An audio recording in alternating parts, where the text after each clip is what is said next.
محبوب نے فرمایا ابو امامہ کیا بات ہے یار، یہ وقت نہیں مسجد آنے کا، اور اس وقت کے اندر میں تمہیں مسجد میں دیکھ رہا ہوں، اس وقت کیوں بیٹھے ہو؟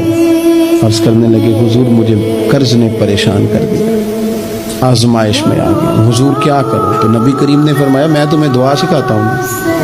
حضور نے دعا سکھائی، کہاں پڑھو اللہم انی اعوذ بک من الہم والحزن واعوذ بک من العجز والکسل واعوذ بک من الجبن والبخل واعوذ بک من غلبۃ الدین وقہر الرجال۔ فرمائے اس دعا کو پڑھا کرو اللہ خیر کر دے گا۔ حضرت ابو امامہ فرماتے ہیں لوگوں میں نے یہ دعا پڑھی، میرے نصیب دیکھو، پڑھی میں نے پر سیکھی میں نے ڈائریکٹ حضور سے۔ میں نے یہ دعا پڑھی، اللہ نے میرے قرضے بھی دور کر دیے اور میرے غم بھی سارے دور کر دیے۔